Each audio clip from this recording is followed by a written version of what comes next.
एक दो चीज़ें आपको बताऊंगा नॉर्मली जो आपको फॉलो करनी है एंड के टाइम में इन लास्ट 10 दिनों में, जिससे आप अपना मार्क्स एकदम से बूस्ट कर सकते हैं। अब देखिए लास्ट के टाइम पे क्या होता है, हम सोचते हैं कि रिवीजन करना बहुत ज़्यादा जरूरी है, लेकिन ये चीज़ गलत है। हर पब्लिकेशन पीवाईक्यूज बुक निकालती है, क्यों? क्योंकि पीवाईक्यूज की अपने आप में बहुत बड़ी इंपॉर्टेंस है। वो आपको बताता है चीज़ें कि कौन कौन सा पार्ट इंपॉर्टेंट है, कौन सा पार्ट इंपॉर्टेंट नहीं है।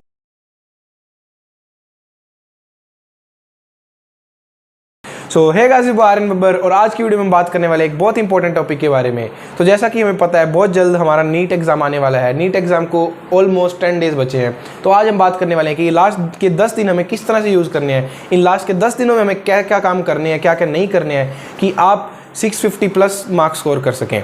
तो आज की जो वीडियो है वो बहुत ही शॉर्ट एंड स्वीट होने वाली है। हम सीधा पॉइंट टू पॉइंट चीज़ के बारे में बात करेंगे। एक दो चीज़ें आपको बताऊंगा नॉर्मली जो आपको फॉलो करनी है एंड के टाइम में इन लास्ट 10 दिनों में, जिससे आप अपना मार्क्स एकदम से बूस्ट कर सकते हैं, 650 प्लस जा सकते हैं। इन चीज़ों को अच्छे से फॉलो करना है। अब पहले तो वो बात करते हैं जो आप चीज़ें गलत कर रहे हैं। अब देखिए लास्ट के टाइम पे क्या होता है, हम सोचते हैं कि रिवीजन करना बहुत ज़्यादा जरूरी है, लेकिन ये चीज़ गलत है। अब ये चीज़ गलत मैं क्यों बोल रहा हूँ, क्योंकि लास्ट के टाइम पे हम रिवीजन पे बहुत ज़्यादा फोकस करने लग जाते हैं, हम क्वेश्चंस बिल्कुल सोल्व नहीं करते हैं।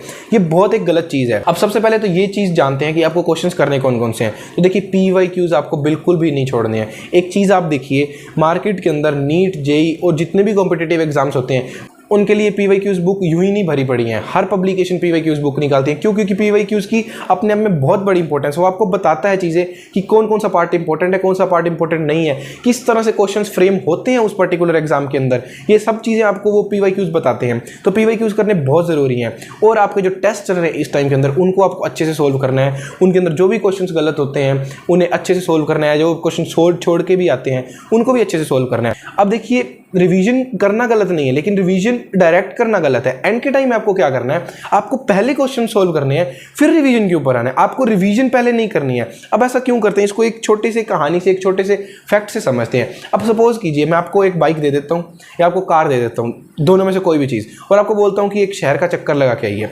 अब होगा क्या, आप शहर का चक्कर लगा करके आएंगे, और जब आप वापिस आएंगे तो मैं आपसे पूछूं कि कोई भी XYZ दुकान के नाम पूछूं 2-3, तो आप शायद नहीं बता पाएंगे। क्यों? क्योंकि आपका ध्यान ही नहीं था। लेकिन वही अगर आपको मैं पहले से बता के भेजूं कि ये एक X दुकान है, ये एक Y दुकान है, ये एक Z दुकान है, तो आप सारे रास्ते देखते हुए जाओगे कि X कहाँ है, Y कहाँ है, Z कहाँ है।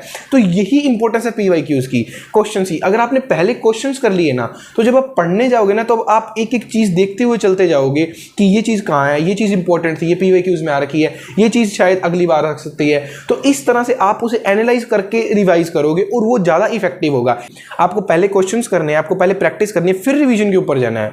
इस तरह से आपको ये चीज़ फॉलो करनी है। अगर आप ये छोटी सी एक ट्रिक फॉलो कर लेते हैं, ये छोटा सा चेंज अगर लास्ट के 10 डेज में ये स्ट्रेटजी फॉलो कर सकते हैं, तो आप 60-50 प्लस मार्क्स बहुत ईजी स्कोर कर सकते हैं। इतना भी हार्ड नहीं है। और देखिए थोड़े ही दिन बचे हैं, 10 दिन बहुत जल्दी निकल जाए, आपको पता भी नहीं चलेगा कि ये 10 दिन कब निकल गए। लेकिन ये 10 दिन बहुत क्रूशियल है, इसे अपने आप को संभाल के रखिए। इसमें मेंटल हेल्थ मेंटेन करना ही ज़्यादा इंपॉर्टेंट है, क्योंकि टेंशन, नेगेटिविटी, प्रेशर, इन चीज़ों के कारण कहीं ना कहीं स्टूडेंट्स बर्डन में आने लगते हैं और इन चीज़ों को, इन दिनों को अच्छे से यूज़ ही नहीं कर पाते हैं। तो आपको इन दिनों को अच्छे से यूज़ करना है। लास्ट का टाइम की जो क्रूशियलनेस है इसको समझते हुए, इसके ऊपर ध्यान देते हुए इन चीज़ों को अच्छे से यूज़ करना है। तो आज की वीडियो को इतना ही शॉर्ट एंड स्वीट रखेंगे। मिलते हैं अगले वीडियो के दौरान। तब तक के लिए Siya Baba, take care, have a nice day, best of luck.